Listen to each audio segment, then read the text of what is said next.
yaklaşık olarak $100'la bir gün Bakü'de ne yaparsanız sizlere bunu aktarmak istiyorum. Yani dünyada Türkçe konuşarak gezebileceğiniz en kolay ülke Azerbaycan. Kebaplar $5 falan. Evet, anısı kalsın. Şuraları gezerken ben Bakü'ye daha önce niye gelmemişim dedim. Bakü nasıl oldu da birçok batı kentinden bile daha temiz? Azeri demiyorsunuz. Azerbaycan Türkleri, Azerbaycanlılar diyorsunuz. Hayatımda yurt dışında ilk defa kimlikle sıra aldım.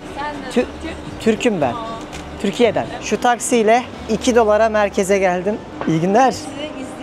İzliyor musunuz? Evet. Dünyanın en büyük ve ilk halı müzesini görüyorsunuz. Dünyada asla aç kalmayacağınız ilk ülke Azerbaycan. $100 verdiğinizde size bu kadar para veriyorlar. Türkiye'ye selamlar. İnşallah Bodrum'a geleceğim. Hazırsanız sizlere ekranlarınızın başında iyi seyirler. Bana da şahane bir Bakü gezisi olsun. Başlıyoruz. Türkiye'nin lider su arıtma markası Aura Sebilon Unique sunar.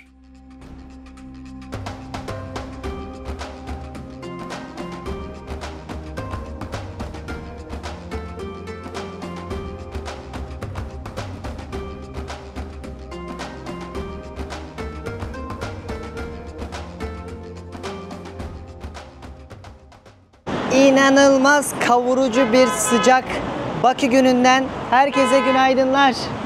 Felaket bir hava var, yüzümüz şeklinden de anlıyorsunuzdur. Bugün sizlerle çok ilginç bir gezi yapacağız. Çünkü ilk defa hem parasal kısmına gireceğim hem de tam kapsamlı gezilecek yerlerine gireceğim bu bölümde. Bakü'nün kent merkezine gideceğiz. Burada şurada bir banka varmış, oradan parayı bozduracağım ve o parayla yaklaşık olarak $100'la bir gün Bakü'de ne yaparsanız sizlere bunu aktarmak istiyorum. Sabahtan akşama kadar dolaşacağız. Parklar, çarşılar, tarihi merkez, harika yemekler yiyeceğiz, gece eğleneceğiz. Bakalım yetecek mi? Hem sizlere gezi rehberi olacak hem de bana güzel böyle keyifli Bakü'yü gezebileceğim bir gün olacak. Hazırsanız sizlere ekranlarınızın başında iyi seyirler. Bana da şahane bir Bakü gezisi olsun. Başlıyoruz. Gezimiz Aura Sebilon su arıtma cihazlarının desteğiyle başlıyor. Şurada bir bankadan para bozduracağım. Kuru farkı daha az oluyormuş. Bir de hiç param yok. O yüzden gelmişken aradan çıkaralım. Ama burası ATM. İleride bir yerde olması lazım şubesi. Bakın burası kordon kısmı, böyle kilometrelerce gidiyor. Yol boyunca bir dünya park yapmışlar. Bir önceki bölümde size şu bayrağın olduğu yerden kenti göstererek ayrı bir bölüm hazırlamıştım. Bu sefer de bu tarafından başlayıp ayrı bir bölüm hazırlayacağım. Bankaya geldim. Hayatımda yurt dışında ilk defa kimlikle sıra aldım. Pasaport bile sormadılar. Sıramı bekliyorum şimdi. Çok güzel, tertemiz bankaları var. Azerbaycan'da para bozdurmak o kadar kolay ki istem döviz bürosuna da bozdururdum. Ama bankalarda neredeyse alış satış arasında kur farkı yok denecek kadar az. Çok basit bir şekilde kimliğinizle bozdurabiliyorsunuz. Ama az önce polis geldi. Ne çekiyorsun sen dedi. Ben de böyle selfie çekiyordum Instagram'da paylaşmak için. Buradan bakarsınız bir realin peşinde hesabımda. Ya dedim hani ben selfie çekiyorum. İşte buranın videosunu yapıyorum. Dikkatimi çeken şuydu. Azerbaycan'da bankaların güvenliğini de polis sağlıyor. Ülkede en güçlü sistem, çünkü güvenlik sistemi, burada polisler. Bu konulara çok değinmeyeceğim. Çok bir bilgim yok. Yanlış bir şey söylemek istemiyorum ama bankalara gelirseniz göreceğiniz güvenlikte polis olacak. Kavurucu bir sıcak. Yani ayak parmağımdan saçıma kadar şu an yanıyorum. Hemen güzel bir şeyler yemek istiyorum. Parayı bozdurduk. Şimdi güzel bir şeyler yemeye başlayabiliriz. Şu binanın tatlılığına bakar mısınız ya? Direkt kaldırım kenarlarında da çok güzel motifler yapmışlar. Böyle tam kavşağın ortasına binayı oturtmuşlar gibi. Çok güzel binalar var. Gerçekten o hani Ruslar da zamanında ülkeyi yönettikleri için onların da bıraktığı binalar var. Sonrasında koruyup düzeni sağladıkları harika binalar da var. Bizim böyle İstanbul'daki cadde taraflarını geziyormuşum gibi hissediyorum. Öyle bir yere geldim. Şurada kahvaltımı yapacağım. Abi diyor ki ne yapıyorsun burada dedi. Dedim çekim yapıyorum. Geldim dolaşıyorum abi buralarda. Kanalıma abone oldu. İzleyecekmiş kendisinin anısı kalsın dedi. Olsun abi olsun. Zaten izleyeceğim. Güzel mi her şey Azerbaycan'da, keyifli mi? Çok iyi. Çok iyi. güzel. Çok, bizim ülke çok iyi. Mutlusunuz. Çok mutluyuz. Daha ne olsun? Daha ne olsun, her şey var. Allah'a şükür. Çok iyi her şey. Eyvallah. Size de hayırlı işler. Sağ ol. Hayırlı izlemeler. Ben özüm de izleyeceğim. Yazarsın yorum abi. Yazacağım abi. Yazacağım. Memnun oldum abi. Teşekkür ederim. Görüşürüz. Hoşçakalın. Şeker gibi insanlar. Bak bunun merkezde de şubesi varmış. Ben benim otele yakındakine geldim. Çok güzel yorumları var. Hadi kahvaltı yapalım. Merhaba. Ben bu bagel kültürünü yurt dışında öğrendim. Birçok gittiğimiz yerde yemek yeme sıkıntısı çekebiliyoruz. Şimdi simit yok, börek yok, poğaça yok. Ama ona benzeyen bir şey yapmışlar. Bagel aslında simit gibi, içerisine de böyle sebze koyuyor, somon koyuyor, avokado koyuyor ve bildiğiniz aslında simit arası bir şey yiyorsunuz. Çok lezzetli olur. Aç kaldığınızda sığınabilirsiniz. Bununla beraber tabii ki Bakü'de dünya kadar kahvaltı yapacak. Öztürk'te önceki kahvaltımı yapmıştım, hatırlıyorsunuz. Yerler var ama ben hani yakın olduğu için ve sevdiğim için bunu tercih ettim. Mesela bunun fiyatı 15.90. 15.90 da şöyle hesaplayın. Azerbaycan'da 1 dolar 1.70'e denk geliyor yaklaşık olarak. Ona göre hesaplarsınız. Siparişimi vereceğim ve size para bozdurdum dedim ya, birazdan paraları da göstereyim. Şimdi Azerbaycan'a geldiniz. 100 dolar paranızın olduğunu düşünelim, tamam mı? Ne yaparsınız diye videoyu başlatmıştım. 100 doları verdiğinizde size bu kadar para veriyorlar. Bu 100 manatları, bu 50 manatları, bu da 20 manatları. Yani şu kadar para 100 dolar oluyor yaklaşık olarak. Hepsinin üstünde de Azerbaycan haritası var şu şekilde. Dikkatimi çeken paraların üstünde herhangi bir insan, şair, önemli bir adam, siyasetçi fotoğrafı yok. En küçük paraları da gördüğüm kadarıyla şu ana kadar şu 10. Küçücük bir para. Bu neredeyse hiçbir şey ve 50 ila 1 var. Onlara böyle demir paraları. Ama aslında Azerbaycan'da neredeyse hiçbir yerde para kullanmanıza gerek yok. Çünkü nakit parayı kullanmıyorlar. Herkes kredi kartı kullanıyor. Ben şu ana kadar hiç nakit harcamadım. Sizler görün diye söylüyorum. Hani bir gün 100 dolar nasıl bir şeymiş, Azerbaycan'da ne yapılır diye düşünüyorsanız ondan parayı bozdurdum. Evet, bagel'ımız geldi. Yani buna yaklaşık olarak 20 manat civarında bir para ödeyeceğim. 12 dolar civarında oluyor o da. Afiyet olsun bana. Şöyle bir şey. Çok güzel. Ekmeği de harika. İçinde çok somon var. Avokadosu da çok güzel. Bayıldım. Afiyet olsun. Gayet de karnım doydu. Şimdi buradan artık şehrin merkezine gidebiliriz. O kadar sıcak ki az önce bir çıktım. Tekrardan içeriye girdim. Birazdan artık serinlemeye başlayacak. Gündüz zaten burada kimseleri göremiyorsunuz. Herkes akşam dışarı çıkıyor. Gece 2'ye 3'e kadar da takılıyorlar. Kahvaltıyı yaptıysak şimdi istikamet şehir merkezi. Yine şehir merkezine gidiyorum. Ödeyeceğim para 3.8 mi 4 manat mı ne, yani yaklaşık olarak 2 dolar civarında. 15 dakikalık yolculuk yapacağız.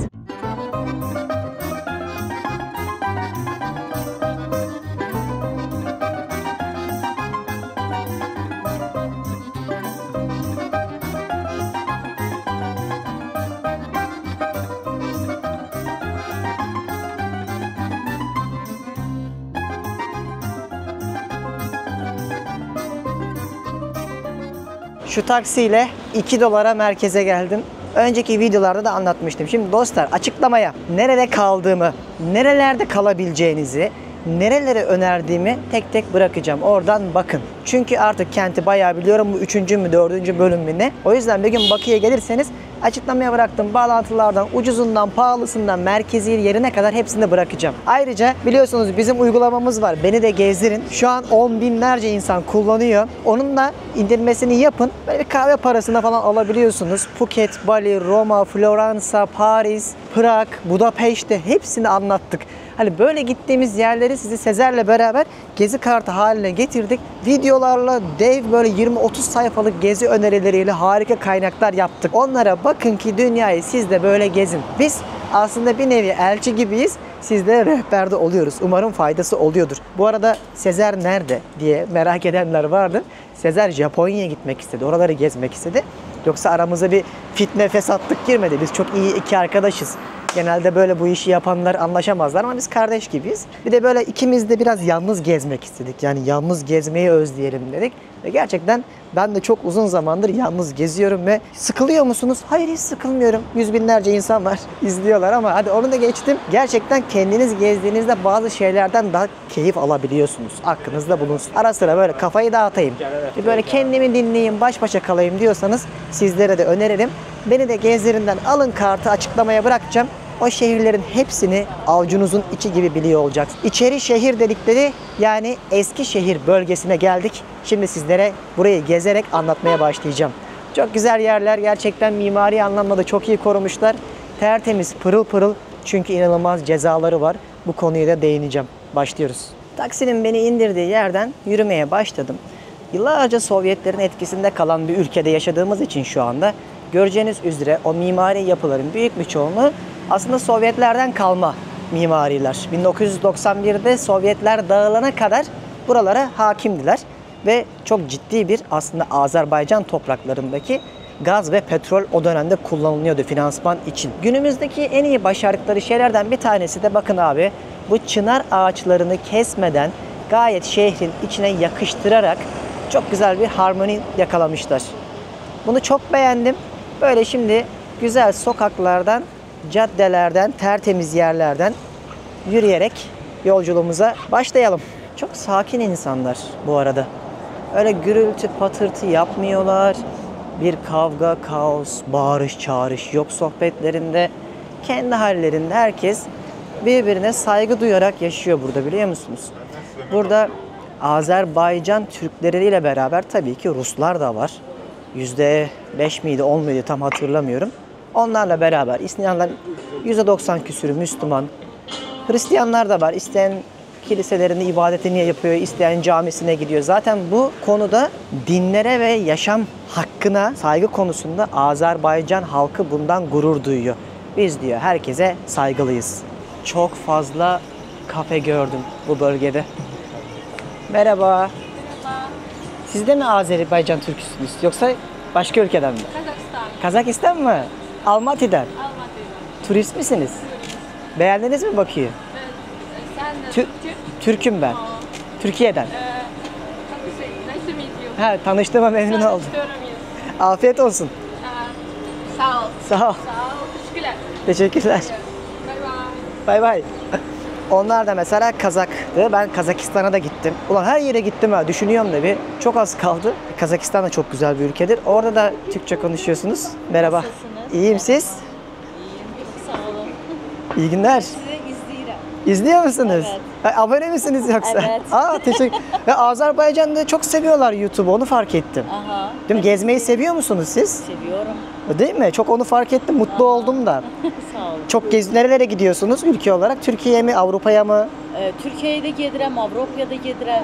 Çok güzel. Katar, Doha, Aa. sonra Dubai, ne bileyim Gürcistan. Gidebildiğiniz her yere gidiyorsunuz. Evet. Nasıl hayat burada? Güzel mi? Keyifli Güzel, mi? şükür güzel. Şükür. Sıcak birazcık. Evet, çok sıcak. Bu aralar sıcak. Bu ara herkes festivale gitmiş zaten. Aha, bu aralar 3-4 gündür sıcak. Evet, ben de sabahtan beri bekliyorum. Piştim ya, çok sıcaktı. Çok sıcak. Neyse şimdi serinlemeye başladı. Öyle gezeceğim ben de. İnşallah. Teşekkür Gezin, ederim. gezin. İzlersiniz kendinizi YouTube'da. Çok sağ olun. Var mı bir şey söylemek ister misiniz Türkiye'ye? Türkiye'ye salamlar. İnşallah Bodrum'a geleceğim. İnşallah. Size de iyi tatiller o zaman. sağ olun. Hoşçakalın. Herhalde yine söylüyorum, Fethiye'den sonra en çok tanındığım yer Bakü olabilir. Çok izliyorlarmış. Buradan bütün Azerbaycan halkına, kardeşlerimize de selamlar. Ve sizlere çok önemli bir öneride, uyarıda bulunayım. Azeri demiyorsunuz. Azerbaycan Türkleri, Azerbaycanlılar diyorsunuz. 25.000 defa uyarıldım. Bize neden böyle de öğretilmiş bilmiyorum ama bu yanlış bir terimmiş.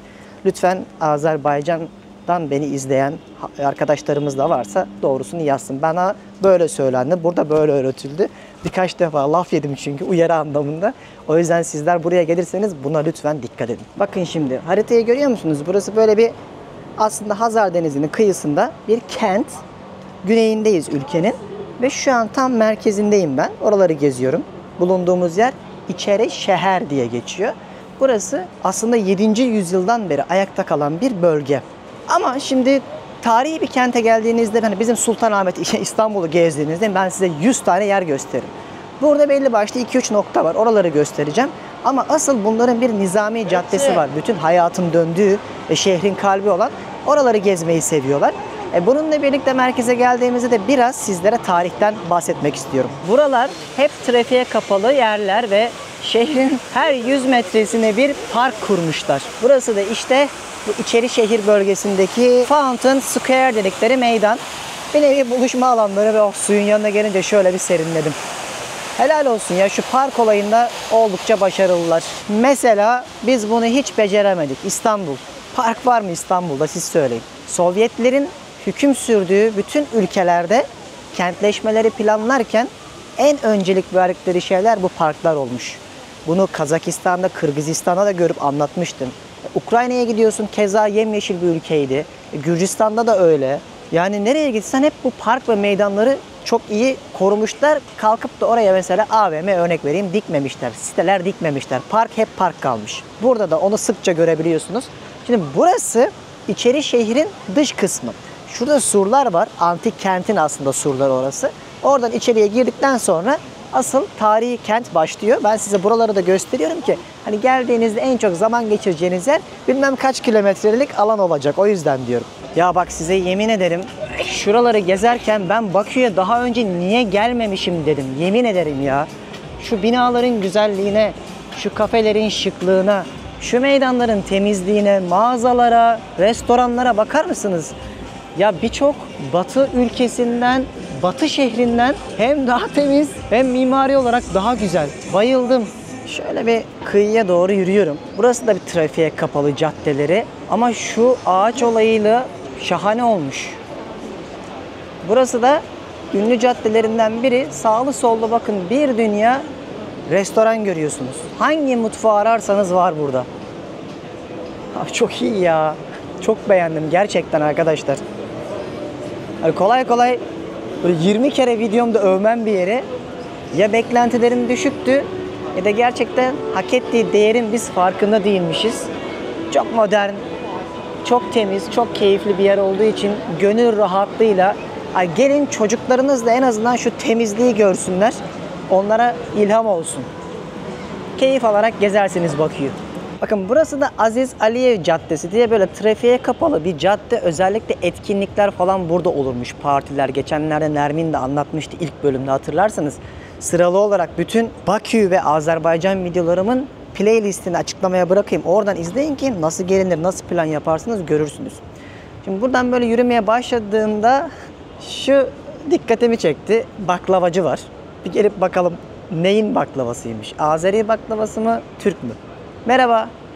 Baklava yemek istiyorum. Kolay gelsin. Ay çok şık bir yermiş. Yani o kadar şık mekanlar var ki. Bak şurada lokumlar. Bunlar Azeri baklavası mı, Türk baklavası mı? Azerbaycan baklavalarımız da, Türk baklavalarımız da var. İstediğinizi deneyebilirsiniz, denemeyi için. Ne farkı var? Şöyle söyleyeyim, size nasıl baklavaları göstereyim. Türk baklavalarının hamurları daha ince oluyor. He. Sadece bir katında işte fıstık veya ceviz kullanılıyor ya. Evet. Azerbaycan baklavalarının hamuru daha kalın oluyor ve her katında işte ceviz, bazen fındık, badem kullanılıyor. Ve sizin baklavalarınızın şerbeti biraz daha fazla oluyor. Daha az tatlı sizinki değil mi? Yani bizimki de tatlı ama sizinki Çok yoğun. fazla. Senin Türkçen çok iyi. Dizilerden mi yoksa Türkiye'de falan yaşadın mı? Yok, Türkiye'de yaşamadım ama çocukluktan beri Türk dizileri olsun, şarkılar olsun, Türk arkadaşlarım var. Öyle mi? En sevdiğin dizi hangisi? Ben dizi izlemiyorum. İzlemiyor musun? Çocukken izledik. Hani aksanın da çok iyi. Genelde çünkü erkekler çok mesela konuşmuyor, kadınlar daha çok biliyor Türkçeyi. Dizilerdenmiş, öyle öğrendim. Evet. Çok popülermiş. Bir tane o zaman Türk baklavası alayım, bir tane de Azeri, bir tane bundan alayım. Cevizli olanı mı? Evet, bir tane de onun fıstıklısından, şundan alabilirim mesela. Tamam. Çay. Videolarımı mı izlediniz? Teşekkür ederim. Evet, teşekkür ederim. Şeye de gitmiştik, Latin Amerika'ya. Burada mı yaşıyorsunuz? Evet, tesadüfen. Evet. Dünya... Bak annem söyledi ki, Tanıyorum bu dedi. Dünya küçük. Ben de böyle baklava görünce dedim ikisini de bir deneyip farkını anlayayım diye. buradan nereye gideceksiniz? Bilmem, hiç plan yapmadım. Yani Nereden geliyor? Dalaman'dan geldim. Bakü'deyim, belki Kuba diye bir yer var. Köye güzel değil mi? Buradan 2,5 saat. Evet, belki günübirlik oraya giderim. Bakalım, göreceğiz. Siz de izlersiniz. Bir şey söylemek istiyor musunuz Türkiye'ye? Merhabalar. Afiyet olsun size de. Diziler Türkçe. Şarkılar Türkçe.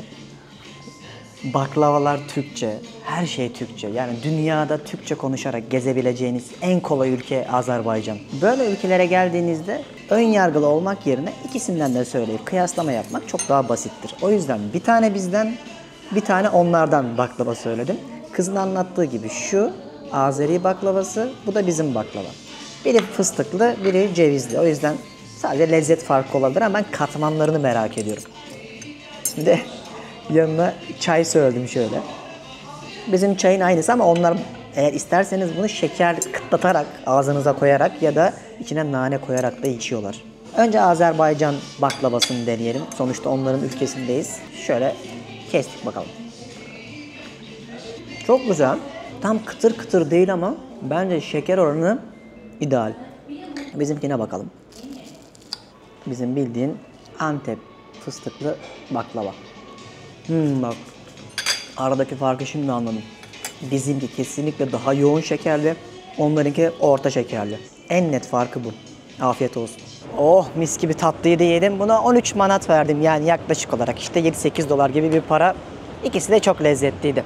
Şimdi artık Eskişehir merkezine girmek üzereyim. Hadi bakalım hikayeler başlasın. Surların içerisinden şimdi o Eskişehir merkezinin artık tam kalbine böyle bu şekilde girebiliyorsunuz.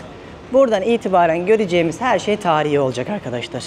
Ve burası daha son 20 yıl içerisinde UNESCO korumasına alınmış bir bölge. Şimdi adımımı attığımda size önce bir şey göstermek istiyorum. Instagram'da bir hayalin peşinde de o kadar çok insan burada yemek yedemiş ki bakacağım ona. Bir dünya daha alternatif var aklımda. Kaynana restoran. Böyle yerel yemekler yiyebiliyor musunuz? Orası karşılıyor sizleri.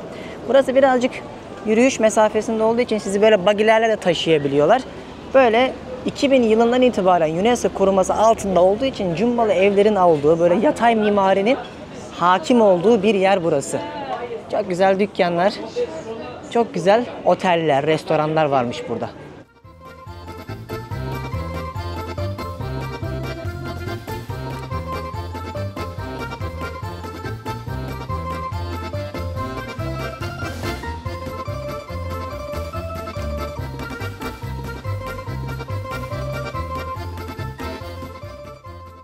Şu anda yaklaşık 700 yıl boyunca bu coğrafyaya hükmetmiş ve bu coğrafyanın en böyle pik yaptığı dönemlerde refah anlamında yaşamış Şirvanşahlar döneminin sarayına geldim. Burası 9. yüzyıldan 16. yüzyıla kadar bu coğrafyada yaşadıkları bütün bu surların yapıldığı, hatta bu arkamdaki sarayla beraber bir de bunların Kız Kalesi dedikleri yer var. Oraya da göstereceğim size.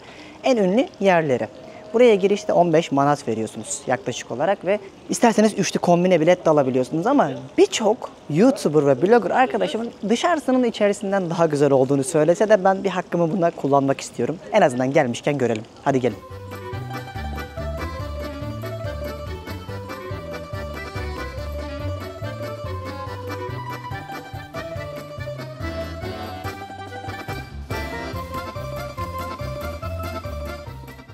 Gerçekten de YouTuber'ları dinleyin abi.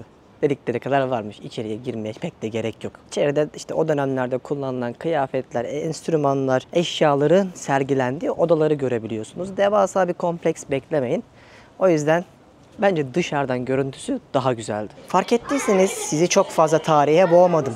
Ya da fark ettiyseniz size ülkenin ekonomisiyle, tarihiyle, siyasal durumuyla, eğitim sistemiyle, fiyatlarıyla ilgili çok yorum yapmadım. Çünkü bir sonraki bölümde dersime o kadar iyi çalıştım ki sizlere Azerbaycan'ın Sovyetlere kadar olan döneminden tutun da sonrasına, gazından, petrolünden tutun da şu andaki mevcut maaşlarına, marketlerinden, lüks merkezlerinden tutun da turizm sektörünün son yıllardaki ivmesine kadar ayrı bir bölüm yapacağım. Tamamen olur da bir gün buraya gelirseniz 100 dolarla ne yaparsınız videosuydu. O yüzden bildirimleri açınca bir sonraki bölümde onu izleyeceksiniz. Şu anda bu İçerişehir bölgesinde ara sokaklarda geziyorum. Sanki bizim Mardin, Midyat'ta herhangi bir yeri geziyormuşum gibi. Bu bölgeyi de yine çok güzel korumuşlar. Sokaklarda hiçbir şey yok. Böyle dolana dolana geziyorsunuz. Baksanıza o turistik yerin hemen bir iki sokak arkasında yürüyünce çiçeklerle kaplı bir yol karşıladı. Çok güzel. Herkes ara sokaklara bir anda dalıyor. Ben de kalabalığın peşine düştüm. Eğer şu ana kadar videoyu beğenmişseniz, eğer videoyu durdurup yine yorum yazmayı unutmayın. Algoritma çünkü YouTube'da böyle çalışıyor.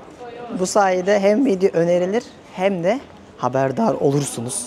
Bu konuda beni desteklerseniz sevinirim. Ne yazık ki böyle bir sistem var. Hala burada devam eden yaşamlar var. İnsanlar bu dar sokaklı yerlerde, yatay mimarinin olduğu yerde yaşıyorlar. Baksanıza şuraya mesela.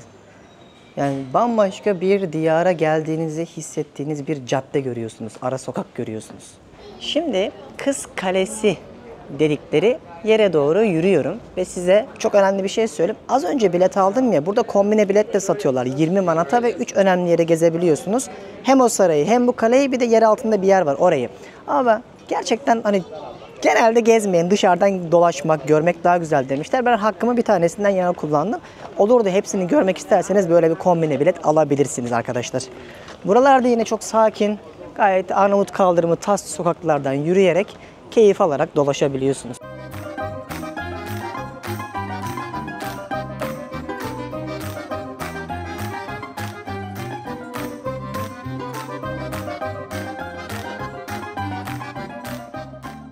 Şirvanşahlar döneminde yapılmış bir kale. Yine tabii ki kız kalesi olduğu için bunun da bir hikayesi var. Sevdiğine varamamış bir kralın kızı intihar ediyor. O yüzden kız kalesi diyorlar. Bu bir efsane de olabilir, tarihi bir not da olabilir ama bildiğim kadarıyla öyle. Hiçbir şey yokmuş burada ama şehrin ve ülkenin sembol yapılarından UNESCO koruma altındaki bir binayı görüyorsunuz arkamda. Aslında burası vakti zamanında Hazar Denizi'nin surlara kadar dayandığı bir alanmış. Zamanla sular çekilmiş. Ve dünyada deniz seviyesinin en altındaki başkent Bakü'dür 25 metreyle. Bunları sonraki bölümde anlatacağım. O bölümde çünkü daha böyle kronolojik bir sıralamayla gideceğiz. Sadece buraya kadar gelmişken, gezerken hani yanınızda bir sevgiliniz olur, böyle artistik yaparsınız. Bilgi vermek için diye söylüyorum. Ortamlarda satmak için. Hiçbir şey yok. Böyle geldiğinizde wow olmazsınız ama şu sokakları dolaşmak oldukça keyifli. Peki dikkatinizi çeken bir şey var mı?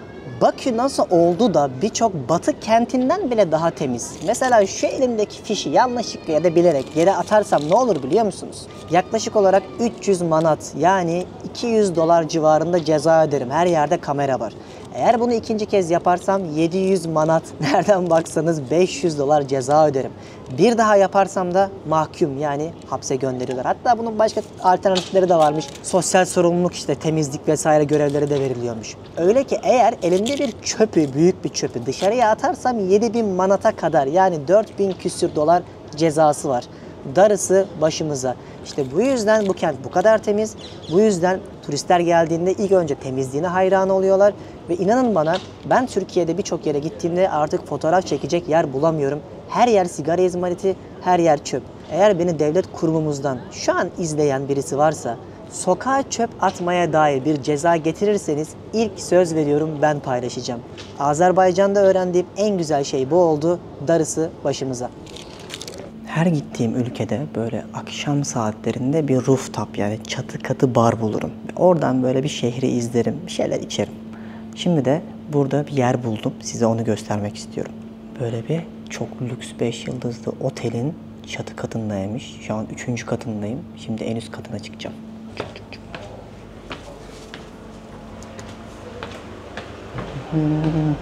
Abi bakın, böyle otelin çatı katına bir rooftop bar yapmışlar.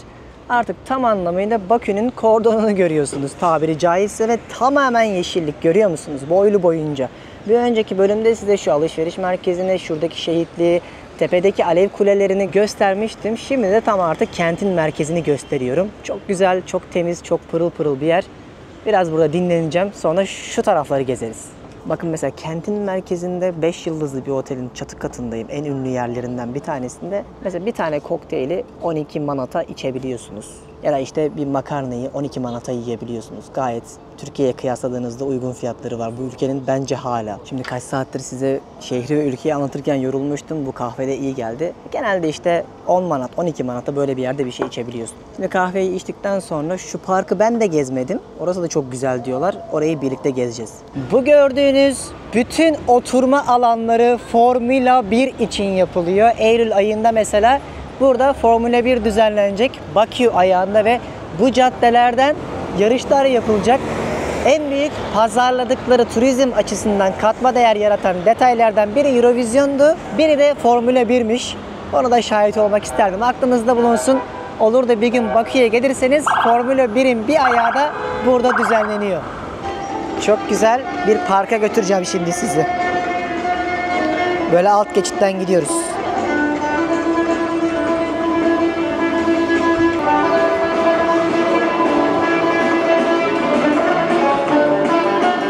Akşam serinliği başlayınca insanlar sokaklara dökülmeye başlıyorlar. Pek tabii ki buranın kışı da çok soğuk geçiyor. Ama en güzel zamanlar bahar demişlerdi bana, Eylül-Ekim aylarında. Yaz sıcaklarında ya tatile gidiyorlar ya kendi ülkelerindeki kıyı bölgelerindeki festival ve sayfiye alanları, tatil alanlarına gidiyorlar.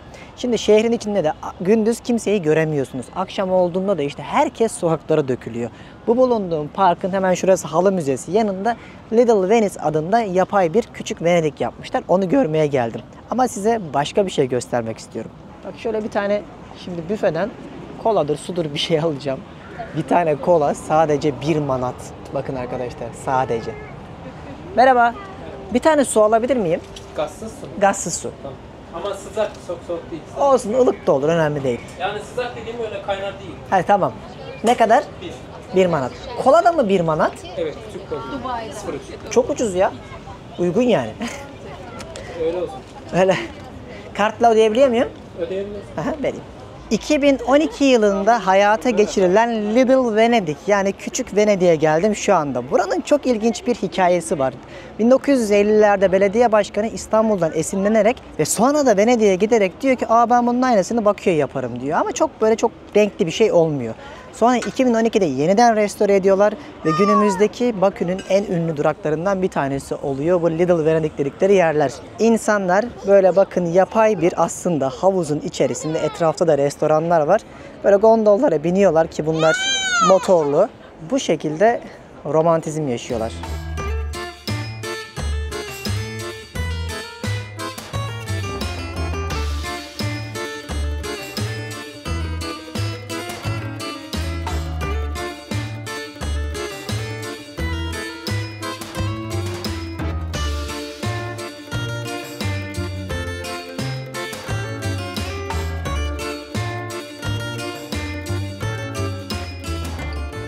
Arkamda dünyanın en büyük ve ilk halı müzesini görüyorsunuz. Bu coğrafyanın İran'dır, Azerbaycan'dır halıları çok ünlüdür ya. İşte bunun ilk müzesi de 1960'larda Sovyetler döneminde yapıldı. Ama bu binada değil, daha merkezde, içeri şehir tarafında oluyor. 2000'lerde Avusturyalı bir mimara halı şekline dürülmüş bir halıya benzediği için bu şekilde bir mimari yapı yapıyorlar.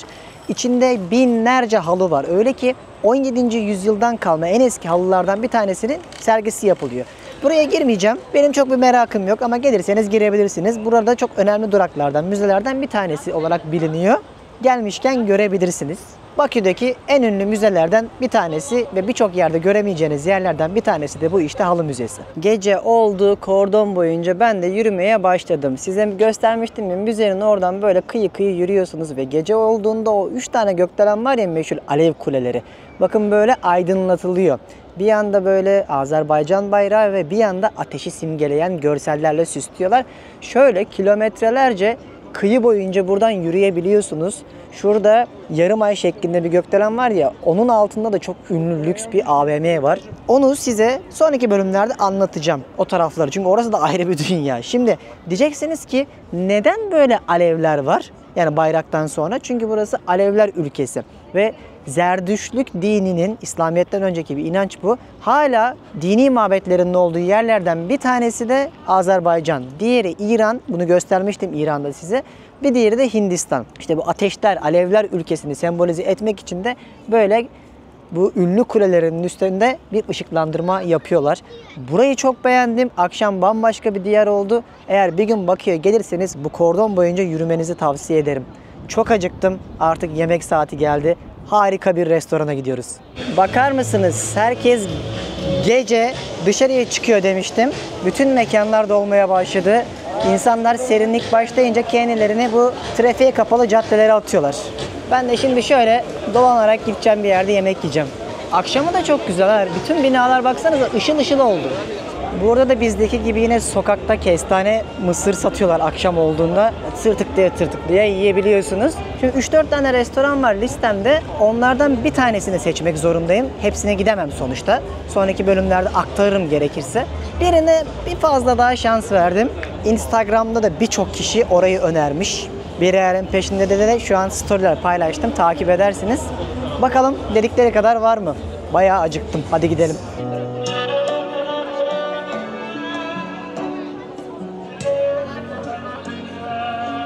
Abi burada gündüz kimseler yoktu. Herkes sokaklara dökülmüş.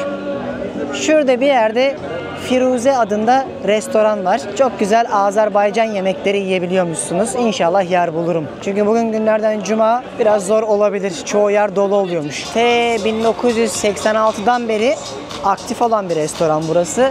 Ve burada böyle ünlü restoranların çoğu şöyle yerin altında. Bildiğiniz mahzen gibi. Girelim bakalım. Millet sırada bekliyor. Kesin yer bulamayacağız. Yer buldum. Hadi bakalım. Böyle bir yer. Kapadokya'dakiler gibi. Böyle mağaranın içindesin sanki. Ve ama çok havadar, tertemiz. Teşekkür ederim.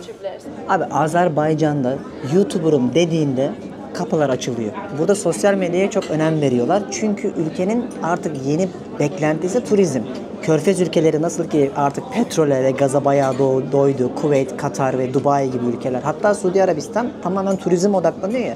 Bence Azerbaycan da bunu koşturuyor. Hatta şu anda bu yıl 2 milyon Çinlinin gelmesini bekliyorlar. Artık onlar için yeni nesil beklenti turizme kayıyor. O yüzden ben de YouTuber'ım dedim. Hemen masamı değiştirdiler. Orası çok karanlıktı. Çekim yapamazdım. Menü geldi. Kafam karıştı. Dünya kadar yemek var. Ama size şöyle söyleyeyim. En güzeli böyle her şeyin fotoğraflarını koymuşlar. Ne yiyeceğinizi en azından anlayabiliyorsunuz. Fiyatları söyleyeyim. Bence çok uygun. Bir önce gittiğim steakhouse çok pahalıydı. Şehrin en pahalı restoranına gitmişim. Orada biraz dilimiz yandı ama değerdi. Çok güzeldi. Burada mesela çorbalar 7-8 manat. Yani 5 dolar. Mesela dolma yersem 12 manat. Mesela şöyle 1,5 kiloluk, bak göstereyim. Kocaman pilavlı şah pilavı diyorlar. Buna içinde de et falan var. Koyun eti. 60 manat sadece. Yani herhalde 3-4 kişi yer bunu. 1,5 kilo çünkü. Kebaplar 10 manat falan ya. Yani 5 dolar falan yaklaşık olarak. İnanılmaz. Burada bana en çok şuradaki yemeği önermişler. Kız kalası diye. Bu da et, işte biber, soğan falan var. Patlıcanlı bir şeymiş. Mesela 23 manat. Yani 10 dolar, 15 dolara falan geliyor. Ve bizdeki börekleri. Ben ilk gün bunu yemiştim ama işte dedim yani böyle wow olmadım. Ona da kutap diyorlar. İçerisinde yine peynirli, ıspanaklı, yeşillikli yapıyorlar bunu. Ve bunun da fiyatı 13 mesela manatmış. Şimdi bir şeyler söyledim. Bakalım nasıl gelecek, bekliyoruz. Bakın hatta buranın içerisinde canlı müzik varmış. Size orayı da göstereyim.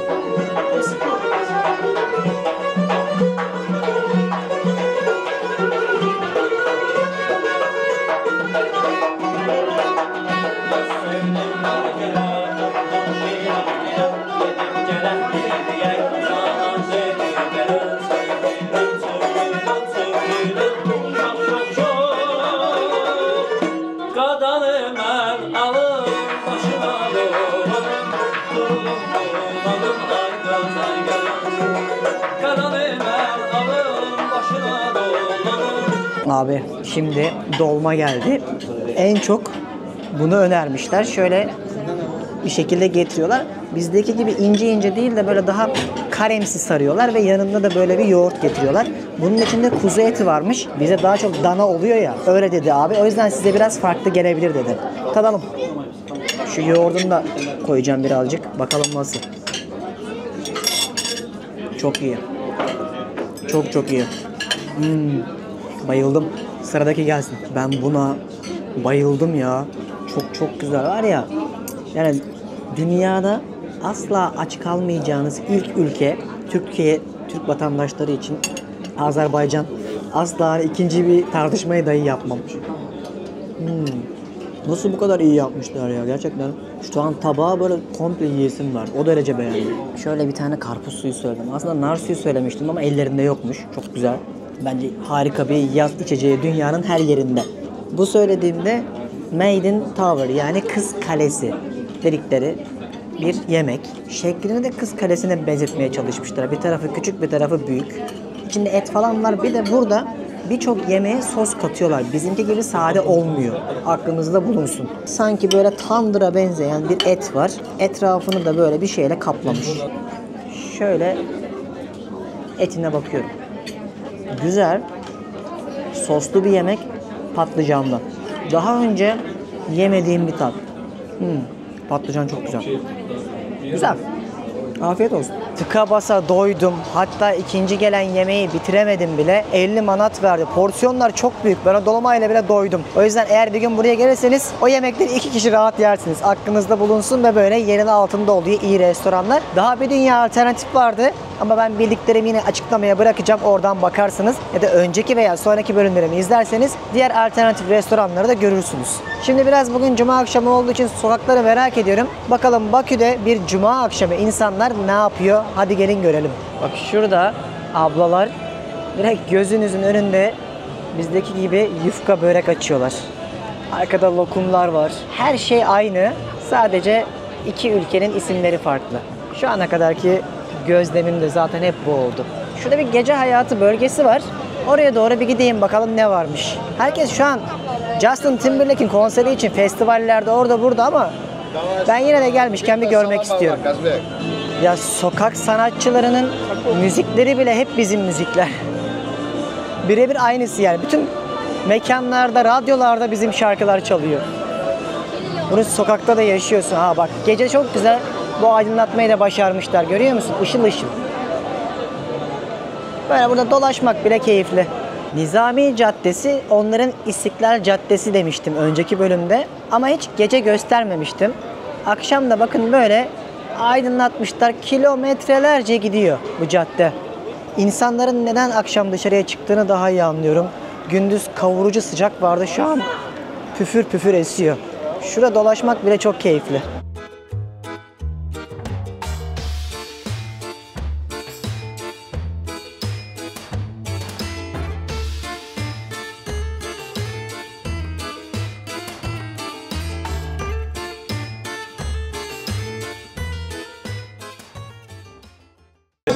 Allah kahretmesin arabam Datça şarkısı çalıyor. Yapmayın gözünüzü seveyim. Ya ben bundan kaçtım geldim bu şarkıları duymamak için. Abi şu müzikleri nasıl dinliyor insanlar? Hayret. Gerçekten müzik konusunda Türkiye'deki yanlış anlamayın ama %99 mekanlar çok kötü değil mi ya? Arabam Datça diye şarkı dinliyor. Her geçen sene müzik zevkimiz daha kötüye gidiyor. Üzgünüm gençler üzgünüm. O yüzden o hala İngilizlerin ya da bizlerin İngilizce şarkılar ya da işte bizim eski 70'lerin, 80'lerin, 90'ların şarkıları daha kıymetli ama yeni nesil de bunu seviyor. Ne yapacaksın? Saygım sonsuz. Hiç sevmiyorum ama katlanamıyorum da yani. Şimdi bu da Demet Akalın'ın şarkısı. Dedim ya her yerde bizim şarkılar çalıyor. Burada bir kıpırtı başladı. Bir şey görürsem çekerim gösteririm size de. Size işte az önce gösterdiğim yerlerin bir iki sokak arkasında böyle gece hayatı başlıyor. Trafik de başlıyor ve bu aralarda barlar falan var. Şimdi ben de bu güzel binaların yanından yürüyerek oralara doğru gidiyorum. Bu trafiğin sakin haliymiş. Öyle diyorlar. Festival bittiğinde görün dediler hatta bana. Belki Justin Timberlake'in konserine bilet bulursam ben de giderim bu arada. Bak şöyle mekanlar var aralarda ama şu an erken tabii. Çok güzel değil mi binalar ya? Nasıl Bakü bu? Aa, bizden var ya 10 gömlek daha iyi durumdalar. Bina konusunda, şehircilik konusunda. Çek abi. Çekiyorum. Evet anısı kalsın. Kalsın. Tamamdır abi. Siz de kendinizi izlersiniz YouTube'da inşallah. Var mı demek istediğiniz Türkiye'de sizi Hayırlı izleyen? yolculuklar. Her zaman gezin. Biz sizi izliyoruz. Eyvallah. Tebrik ediyorum. Çok güzel kontentiniz var. Teşekkür ederim. Sağ olun. İyi akşamlar. Hoşçakalın. Hoşçakalın. Vay be. Azerbaycan'da bizim videolarımızı çok seviyorlar. Videonun başında söylemiştim. Bir kere daha selam olsun hepsine. İyi insanlarsınız. Gerçekten sıcakkanlı insanlarsınız. Hani kardeş ülkeyi geçtim insansınız. Bunu 4 gündür burada olarak iliklerime kadar hissettim. Herkese selamlar olsun. Şimdi bu mahallenin etrafında bir dünya gece kulübü, canlı müzik yeri var. Bir tanesine girdim bak çekmedim bile. Öyle sigara içiyorlar ki başım döndü sigara kokusundan. İçerisi böyle sis bulutuyla kaplıydı. Var bak şurada var mesela. Neymiş? Eçelon mu? Bilmem ne. Burada böyle bir dünya gece kulüpleri var. Ama benim hiç eğlenesim yok. Sabahtan beri çenem yoruldu. Otele gidip kitap okumak istiyorum. Ben artık yavaştan eve gidiyorum. Burada bir dünya gece kulübü vardı. O Tarkovo meydanının etrafındaki bütün caddelere girdiğinizde görürsünüz. Ama ben çok beğenmedim. Burada FOMO diye hatta Mahmut Orhan falan da çıkmış. En iyi gece kulüplerinden biri varmış. Orası en iyiymiş. Belki bir sonraki bölümde gösteririm. Artık bir de böyle gece eğlenirsem ertesi gün kalkamam. Pert olmak istemiyorum. Böyle tek başıma gidip ne yapacağım? Şimdi burada ister merkezde kalın, ister harika 5 yıldızlı otellerde kalın. Ben hepsini açıklamaya bırakacağım. Ama genelde kişi başı 30-40 dolara ödeyerek işte bir oda tutabilirsiniz. 2 kişi 70-80 dolara ve çok rahat tatil yaparsınız. Ben sizlere 100 dolarınız olsaydı bir gününüz Bakü'de nasıl geçer diye anlattım. Tabii bunun üstünü de altını da harcamak size kalmış olsun. Sonuçta ben güncel bir video çektim. Buna göre 3 aşağı 5 yukarı kendiniz tahminde bulunursunuz. İzlediğiniz için teşekkürler. Ben artık otelime gidip yatacağım ve sonraki bölümde, bu arada az önce Friends diye bir kafeye gittim. Sahibiyle tanıştım. Çok tatlı insanlardı. Sabah zaten o caddede yürürken size göstermiştim. Orada da kahve içebilirsiniz. Kahvesi çok güzeldi. Sabah da kalkacağım. Size bir sonraki bölümde harika bir Azerbaycan videosu hazırlayacağım.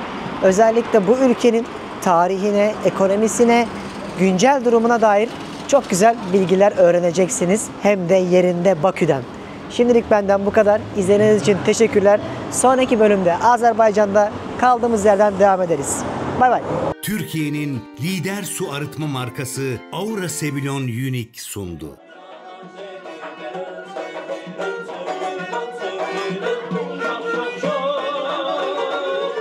Qadanı mən alım başıma doğru